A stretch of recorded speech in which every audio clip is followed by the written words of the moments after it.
오늘 우리에게 주신 말씀은 신약성경 사도행전 1장 9절에서 26절 말씀입니다. 그 가운데 사도행전 1장 11절 말씀 한 목소리로 합독하도록 하겠습니다. 시작. 이르되 갈릴리 사람들아 어찌하여 서서 하늘을 쳐다보느냐. 너희 가운데서 하늘로 올려지신 이 예수는 하늘로 가심을 본 그대로 오시리라 하였느니라. 아멘. 오늘은 짧은 기다림, 긴 기다림이라는 말씀으로 박철수 목사님께서 말씀 전해주시겠습니다. 기도하고 말씀 전하기로 하겠습니다. 하나님 아버지, 은혜와 사랑을 감사를 드립니다. 선선한 가을 주심을 감사를 드립니다. 아버지, 뜨거웠던 여름 주심도 감사를 드립니다. 날마다의 삶 가운데서 저희가 하나님의 뜻대로 살아갈 수 있도록, 하나님의 뜻을 이루어질 수 있도록, 특별히 그 하나님의 뜻이 우리 자식에게 이루어질 수 있도록, 부모된 본분을 다할 수 있도록 주님 저희를 축복하여 주옵소서. 이 시간 함께하여 주옵소서. 예수님 이름으로 기도드립니다. 아멘. 지난주에는 저희가 이제 복음에 대해서 말씀을 나눴어요. 사복음서는 예수님이 태어나시고 그리고 고난받으시고 십자가에 못 박혀 죽으시고 부활하시고 승천하시고 여기까지 일을 기록했다. 왜 예수님이 고난을 당하고 죽으셨나요? 우리 죄를 위해서, 우리 죄를 대속하고 우리를 구원하기 위해서. 우리가 죄인이잖아요. 죄인인데 하나님이 우리를 사랑하셨다. 우리도 그러잖아요. 자식이 지금은 이제 1명, 2명인데 옛날에 5명, 6명, 7명 있었잖아요. 그러면 부모가 누구를 가장 사랑했을까요? 그 자식 중에서 가장 못된 녀석, 가장 덜 떨어진 녀석, 그 못난 자식을 부모가 더 사랑했거든요. 하나님 마음도 똑같은 거죠. 죄인이지만은 내가 너희를 사랑한다. 근데 얘들을 구원할 방법이 없어. 왜요? 하나님은 공의의 하나님이시기 때문에 죄를 지었으면 벌을 받아야 되는 거거든요. 그 죄인이 받는 벌은 뭐다? 죽음이에요. 방법이 없어요. 그런데 방법이 하나 있었다. 죄인이 아닌 사람이 죄를 대속하면은 구원을 받을 수가 있다. 그게 구약이 나오잖아요. 죄를 지으면은 희생양, 그죠? 양을 죽여가지고 죄를 대속시켰잖아요. 그러면 네 죄는 없어졌다. 그러면 죄 지을 때마다 양 한 마리, 잠자는 이야기가 아닙니다. 지금 죄 지을 때마다 양 한 마리, 양 2마리, 양 100마리, 1000마리, 죄 없는 양이 전부 죽었죠. 그런데 하나님께서는 독생자 예수 그리스도를 대속양으로 죽이심으로써, 이걸 죽였다고 그러면 참 표현이 그런데 하나님이 예수님을 죽이기로 작정하셨고 예수님은 하나님의 뜻에 순종하신 거거든요. 죽이시고 죽임을 당하신 거예요. 그래서 그 수 없는 양 대신에 예수님이 대속양으로서 한 번 죽으심으로써 모든 인류의 죄를 대속하시고 구원의 길을 열어 놓으셨다. 단 단서가 있죠. 누가 구원을 받나요? 유대민족이 복음을 듣고 반응하는 자. 그 반응이 뭔가요? 회심하는 자. 회심이란 게 회개하고 마음을 돌이키는 자. 그러니까 지금까지는 내가 내 주인이었다.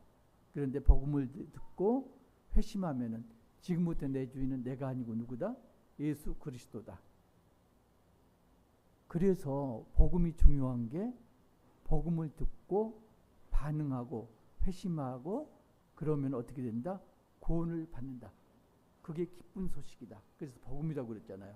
그 사복음서는 그래서 예수님이 나시고 죽고 부활하시고 이걸 기록한 책이라고 그런다면, 사도행전은 사도들을 통해서 성령이 임하니까 이 복음을 온 세계에 전파했다. 그걸 기록한 게 사도행전이다.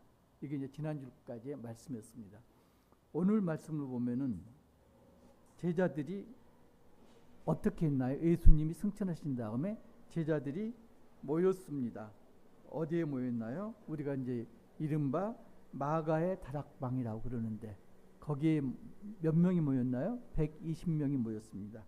그래서 모였나요? 14절 보면은 여자들과 예수의 어머니 마리아와 예수의 아우들과 더불어 마음을 같이하여 오로지 기도에 힘쓰더라. 더불어 마음을 같이하여 오로지 기도에 힘쓰더라. 예수님이 승천하셨습니다. 그런 다음에 한 일이 뭐라고요? 더불어 모여서 마음을 같이하여 오로지 기도에 힘쓰더라. 그리고 그 다음 한 일이 뭐냐면은 15절 보면은 모인 무리의 수가 약 120명이나 되더라. 120명이란 숫자가 그냥 숫자가 아니죠. 120명은 12 곱하기 10입니다. 12는 12지파의 수죠. 예수님 제자의 수, 12지파의 수. 그리고 거기에 완전수 10. 그러니까 120이라는 게 이제 그런 뜻이 있습니다. 베드로가 이야기했습니다. 12사도 중에서 우리가 지금 한 명이 부족하다. 가룟 유다가 배반을 했잖아요. 그래서 11사도밖에 없다. 그런데 우리가 12명을 채워야 한다. 그러기 위해서는 사도 한 명을 우리가 택해야 한다. 자, 우리가요, 장로 선출할 때 교회들 보면은 교인들이, 세례 교인들이 투표를 합니다. 그리고 그 전에 장로 프로필들이 돌아다니고요. 장로들 이야기, 나는 이러한 사람이니까 내가 장로해야 돼. 후보자들이 이야기를 하고요. 그러면 여러 명의 후보자 중에서 몇 명을 선택을 합니다. 누가요? 세례 교인들이 투표로. 그러면 이 사람들은 누구 뜻으로 장로를 선택을 하나요?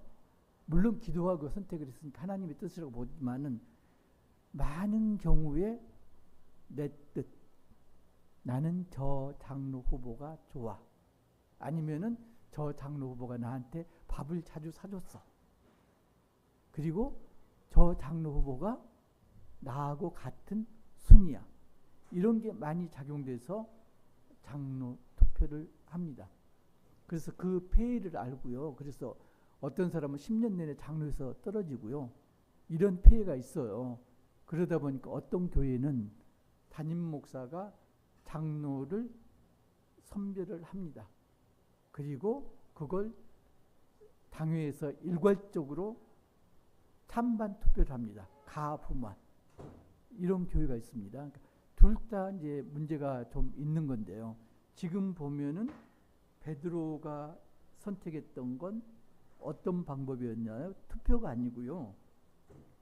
21절 보면은 이러므로 요한의 세례로부터 우리 가운데 올려져 가신 날까지 주 예수께서 우리 가운데 출입하실 때 22절 함께 읽겠습니다. 시작. 항상 우리와 함께 사전 사람 중에 하나를 세워 우리와 더불어 예수께서 부활하심을 증언할 사람이 되게 하여야 하리라. 그 후보 자격이 뭐라고요? 요한의 세례부터 예수님이 사역하심을 계속 따라다니면서 배우고 목격한 사람. 그래서 예수의 부활을 증언할 사람. 근데 후보자가 어떻게 됐나요? 두 사람이 후보가 됐습니다. 23절 보면은 요셉하고 마띠아. 그래서 이 사람들이 투표를 했나요? 요셉하고 마띠아가 돈이 누가 더 많은가? 아니면은 누가 더 신실한가? 이걸 봐가지고 둘 중에 하나를 택했나요? 그게 아니고요. 제비를 뽑았습니다. 26절 제비 뽑아 마띠아를 얻으니 그가 11사도의 수에 들어갑니다. 그러니까 마띠아가 12사도 중에 한 명이 됐습니다. 그런데요, 정말로 중요한 게 뭐가 있냐면은 지금 여기 이후로는요, 야고보, 요한, 베드로 이 세 명을 제외한 나머지 사도들의 이름, 9사도들의 이름은 더 이상 성경에 나타나지 않습니다. 마띠아가 12사도 중에 한 명으로 지금 선택을 받았는데 마띠아 이름도 더 이상 나타나지 않습니다. 하나님은 마띠아가 12사도의 수에 들어갔는데 그렇게 제비 뽑아 놓으시고 왜 그 다음에 이름을 거론하지 않으실까요? 9 사도들의 이름은 왜 거론하지 않으실까요? 이 사람들이 쓸모가 없어서 야고보나 베드로나 요한보다 믿음이 부족해서? 사도들은 눈에 보이게 활동하는 사도도 있고 보이지 않는 곳에서 활동하는 사도도 있고 각자의 소명이 다른 거죠. 그래서 눈에 보이게 사역하는 사도들이 큰 사도고 눈에 띄지 않은 곳에서 사역하는 사도들이 작은 사도가 아니라는 거죠. 모두가 똑같은 사도다. 자, 이제 돌아갑니다. 어디로 돌아갔냐면은 1장 9절로 돌아갑니다. 이 말씀을 마치시고 그들이 보는데 올려져 가시니 구름이 그를 가리워 보이지 않게 하더라. 지금 승천하시는 장면입니다. 예수님께서 부활하신 다음에 40일 동안 제자들과 함께 있으면서 가르치시고 함께 생활을 하셨습니다. 그리고 지금 40일째 승천하십니다. 자, 하늘로 올라가셨습니다. 구름이라는 것은 하나님 임재 또는 하늘나라의 상징입니다. 지금 예수님께서 지상 사역을 마치시고 하늘로 올라가셨습니다. 그러면 더 이상 예수님은 지금 지상에 있지 않습니다. 예수님 거주지는 어디? 지상이 아니라 하늘입니다. 자, 이제 성경에서 보면은 하늘과 땅을 나눕니다. 하늘은 하나님 영역, 땅은 공중 권세를 잡은 사탄의 영역이 다릅니다. 그래서 예수님은 지금 사탄의 영역인 땅에서 사역을 마치시고 하나님 영역인 하늘로 올라가셨습니다. 제자들은 반대로 어디가 있죠? 하나님 영역인 하늘이 아니라 사탄의 영역인 땅에 남겨져 있습니다. 10절 함께 읽겠습니다. 올라가실 때 제자들이 자세히 하늘을 쳐다보고 있는데 흰옷 입은 두 사람이 그들 곁에 서서, 자, 예수님이 하늘로 올라가셨습니다. 그걸 제자들이 자세히 하늘을 쳐다보고 있는데, 그 자세히라는 말이 번역이 좀 잘못됐어요. 넋을 잃고 멍하니 정신없이 하늘을 쳐다보고 있는 거죠. 멘붕 상태에 빠진 겁니다. 예수님이 하늘로 올라가시다니. 그게 왜 그러냐면요, 6절 보면은 그들이 모였을 때 예수께 여쭈어 이르되 주께서 이스라엘 나라를 회복하심이 이때이니까. 제자들은 예수님이 부활하신 이때까지도 뭘 버리지 못하다? 지상의 이스라엘을 버리지 못했습니다. 예수님이 임금이 되고 그러면 내가 임금님 곁에서, 예수님 곁에서 한 자리 해야지, 그 생각이 아직까지 남아 있는 겁니다. 7절 보면 이르시되 때와 시기는 아버지께서 자기의 고난에 두셨으니 너희가 알 바 아니요. 지금 제자들은 이스라엘 나라, 지상의 이스라엘 나라가 회복됨이 언제입니까? 이걸 물었는데 거기에 대해서 예수님은 지금 재림에 대해서 이야기하고 있습니다. 그 때와 시기는 지상의 나라가 문제가 아니다. 재림의 때가 문제다. 8절 함께 읽겠습니다. 오직 성령이 너희에게 임하시며 너희가 권능을 받고 예루살렘과 온 유대와 사마리아 땅끝까지 이르러 내 증인이 되리라 하십니다. 내 증인이 되라. 예수님께서 되위임령을 말씀하셨습니다. 증인이 되는 조건이 뭔가요? 오직 성령이 너희에게 임하시면, 성령이 임해야지 너희가 내 증인이 될 수 있다. 요한복음 한번 읽어보겠습니다. 요한복음 14장 16절 찾으셨으면 함께 봉독하겠습니다. 시작. 내가 아버지께 구하겠으니 그가 또 다른 보혜사를 너희에게 주사 영원토록 너희와 함께 있게 하리니. 17절. 그는 진리의 영이라 세상은 능히 그들을 받지 못하나니 이는 그를 보지도 못하고 알지도 못합니다. 그러나 너희는 그를 아나니 그는 너희와 함께 거하시며 또 너희 속에 계시겠습니다. 예수님께서 하늘로 올라가시면서 또 다른 보혜사 성령을 너희에게 보내겠다. 그래서 너희 속에 성령이 계실 것이다 말씀하십니다. 26절 한 목소리로 읽겠습니다. 시작. 보혜사 곧 아버지께서 내 이름으로 보내실 성령 그가 너희에게 모든 것을 가르치고 내가 너희에게 말한 모든 것을 생각나게 하리라. 자, 성령의 역할이 뭐라고요?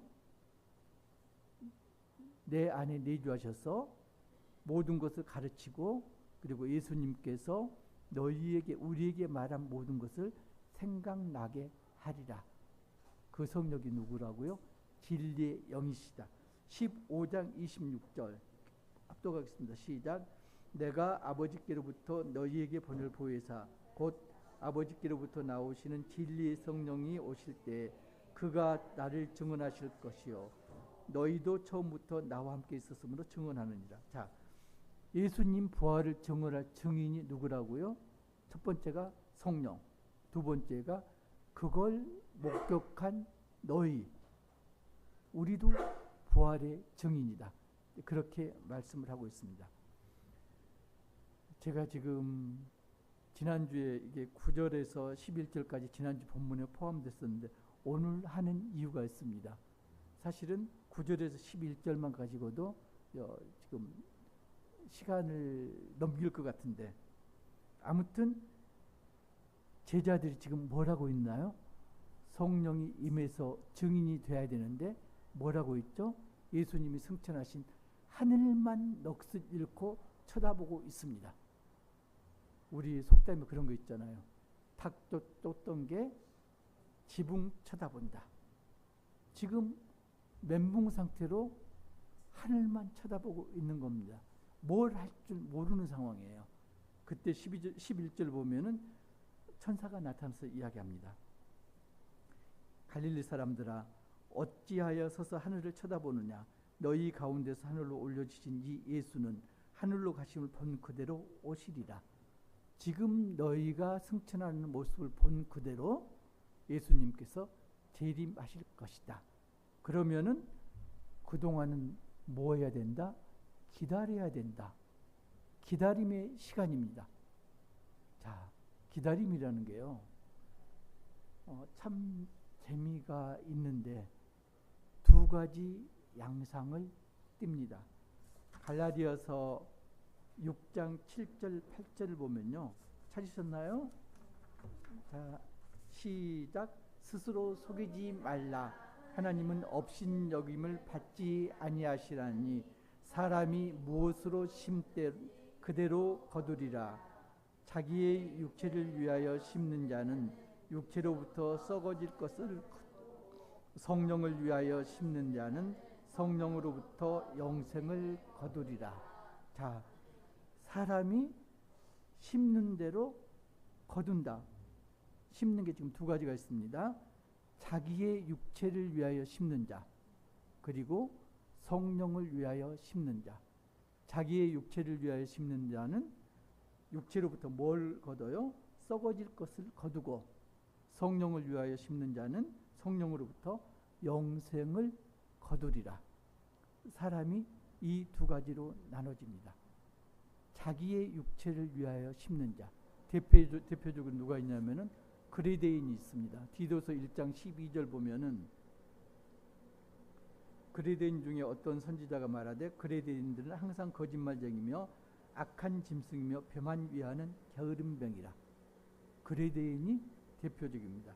그래서 육체를 위하여 심는 자는 대체적으로 한 세 가지로 볼 수가 있는데, 재림이 없으니까, 부활이 없으니까 먹고 마시자 그러잖아요. 우리가 초대교회에서도 그거 많이 봤잖아요. 이제 곧 재림이 임할 거니까 세상을 즐기자. 그래서 완전히 방탕하게 산 부류가 있었잖아요. 마태복음 24장 38절 39절 보면은 홍수전에 노아가 방주에 들어가던 날까지 사람들이 먹고 마시고 장가들고 시집가고 있으면서 홍수가 나서 그들을 다 멸하기까지 깨닫지 못하였으니 인자의 임함도 이와 같으리라. 먹고 마시자, 즐기자. 이게 지금 그레이데인의 첫 번째 특징입니다. 두 번째 특징은 이들이 정욕대로 행하였다. 베드로후서 3장 3절 4절 보면은 먼저 이것을 알지니 말세에 조롱하는 자들이 와서 자기의 정욕을 따라 행하며 조롱하되 이르되 주께서 강림하신다는 약속이 어디 있느냐. 재림이 없다 지금 이렇게 여기는 거죠. 세 번째는 그레이데인들은 하나님 나라를 유업으로 받지 못합니다. 고린도전서 15장 50절 보면은 형제들아 내가 이것을 말하노니 혈과 육은 하나님 나라를 이어받을 수 없고 또한 썩는 것은 썩지 아니하는 것을 유업으로 받지 못하느니라. 결국 뭔가요? 자기 육체를 위하여 심는 자는 재림 때에 생명의 부활이 아니라 심판의 부활로 나아간다. 두 번째 부류가 어떤 부류가 있다고요? 성령을 위하여 심는 자. 성령을 위하여 심는 자는 영생을 거둔다고 그랬습니다. 이 사람들의 특징은 첫 번째는 거룩함입니다. 고린도전서 6장 19절, 고린도전서 6장 19절 20절 보면은 너희 몸은 너희가 하나님께로부터 받은 바 너희 가운데 계신 성령의 전인 줄을 알지 못하느냐. 너희는 너희 자신의 것이 아니라 값으로 산 것이 되었으니 그런즉 너희 몸으로 하나님께 영광을 돌리라. 이 사람들, 거룩한 사람들은 어떤 사람들? 그리스도로 옷 입은 사람들. 로마서 13장 14절 보면요, 오직 주 예수 그리스도로 옷 입고 정욕을 위하여 육신의 일을 도모하지 말라. 그리스도로 옷 입은 사람들은 성령을 따라서 행하는 사람들입니다. 골로새서 3장 2절 위의 것을 생각하고 땅의 것을 생각하지 말라. 갈라디아서 5장 16절 보면 너희는 성령을 따라 행하라. 그리하면 육체의 욕심을 이루지 아니하리라. 자, 제가 왜 이렇게 열심히 이야기를 할까요? 기다림에 대해서 이야기하기 위해서. 기다림. 우리는 어떤 사람인가요? 성령을 위하여 심는 자. 그런데 우리가 어떻게 기다려야 된다고요? 거룩해야 되고 그리스도를 옷 입고 성령을 행하면서 기다려야 됩니다. 기다려 보신 적 있나요? 기다림이요, 정욕대로 기다리는 거하고 성령대로 기다리는 게 차이가 나요. 저는 이제 기다리는 거 많이 있었는데 제가 나이가 들어서 사병으로 군대를 갔거든요. 그래서 11월 달에 제대를 하는데 1월 달에 결혼을 했어요. 군대에 있을 때. 그래서 제가 대구 아래 영천이라는 곳이 있는데 겨울에 가장 추운 곳, 거기에 이제 3사관학교가 있어요. 거기 이제 병원에 근무를 했었는데 병원장이 결혼하니까 너는 매주 외박을 다녀오너라. 보통은 사병들은 한 달에 한 번 1박 2일 외박을 가거든요. 토요일 오후에 부대를 떠났다가 그리고 일요일 5시 이전까지 부대에 들어와야 돼요. 그래서 저는 이제 그때 서울에 제 아내가 있었으니까 대구에서 토요일 오후에 고속 거기 한진이었던가 그 고속버스 저한테 표차장 줘야 돼요. 1년 가까이를 매주 왔다 갔다 했으니까. 그래서 토요일 오후에 고속버스를 타고 서울 오면은 토요일 밤이 됩니다. 그리고 밤을 지내고 12시가 되기 이전에 출발해야지 5시까지 영천에 도착을 합니다. 이걸 이제 매주 계속하는 거예요. 그러면요, 월요일부터 토요일까지 시간이 빨리 갈까요? 더디 갈까요? 빨리 가요? 더디 가죠. 연애를 안 해보셨구나. 연애할 때 약속 날을 잡으면 그 시간까지 더디 가요. 그런데 토요일 밤부터 일요일 오전까지 시간은 빨리 가요. 연애하면 알잖아요. 시간이 10분 지난 것 같은데 서너 시간 지났잖아요. 그죠?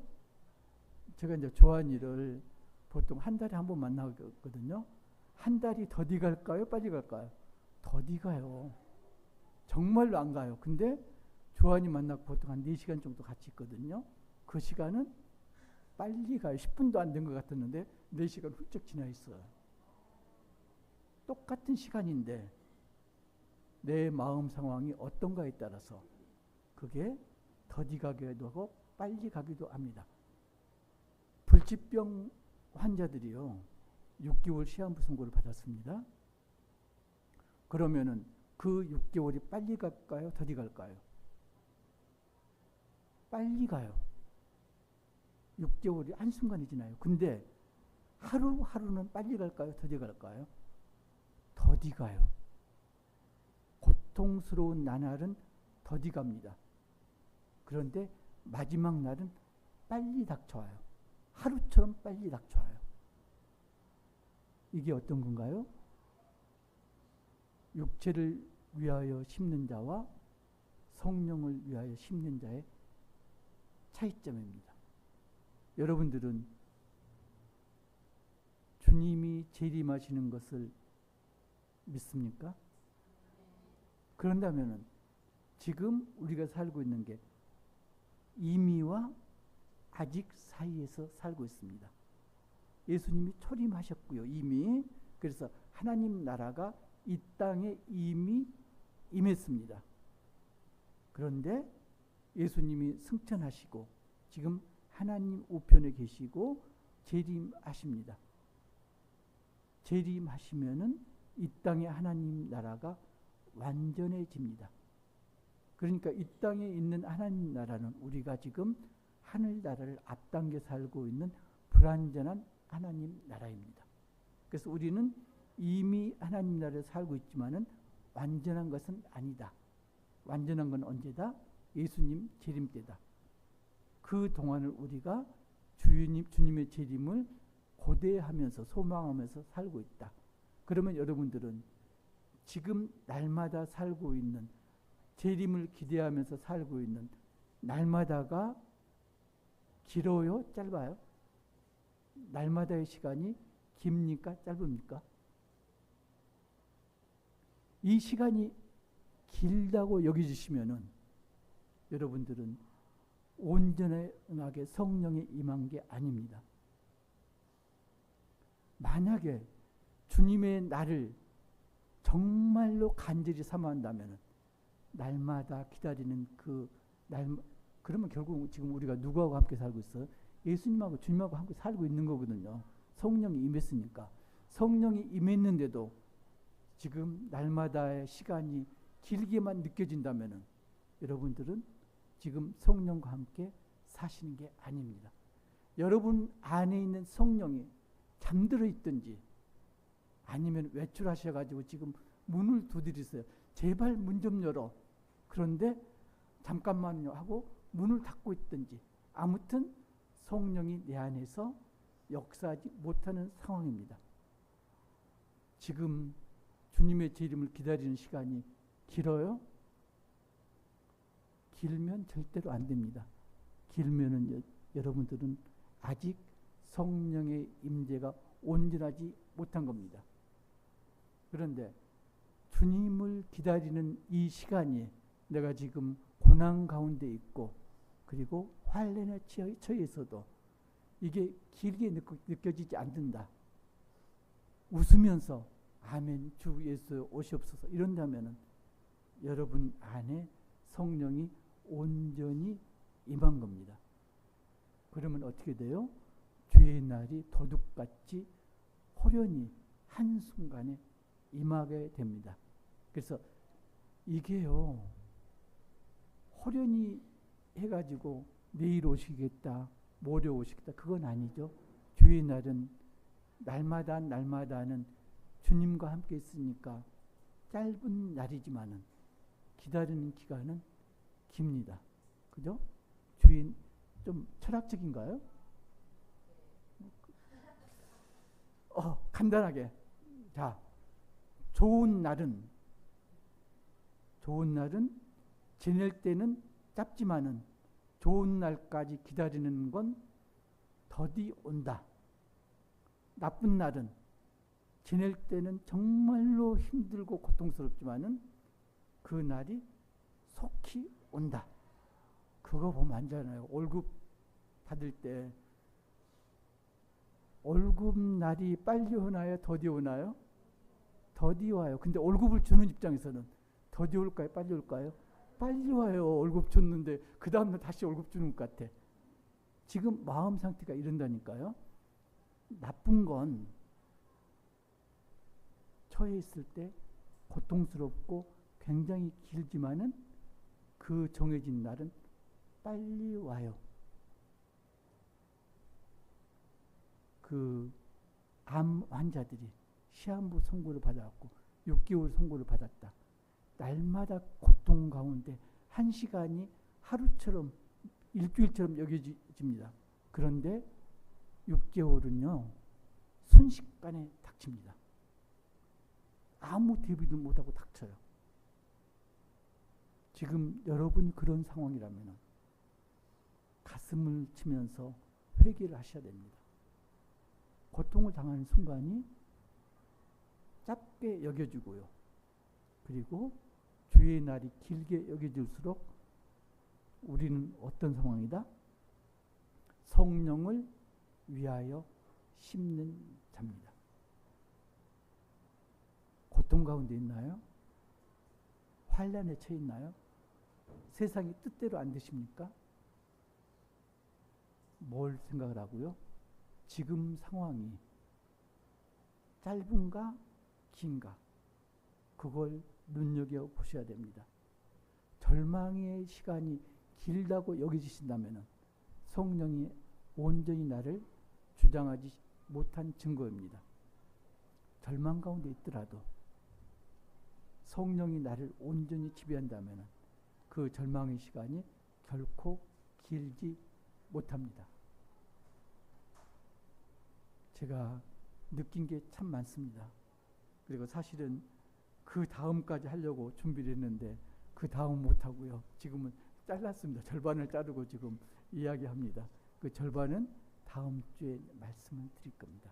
원하건대 정말로 간절히 기도하건대 우리 공동체가 주님을 기다리는 그 기다림이 날마다 그 기다림이 길게 여겨지지 않기를 그래야 해서 주님의 날에 모두가 심판의 부활이 아니고 생명의 부활로 나아갈 수 있기를 주님의 이름으로 축복합니다.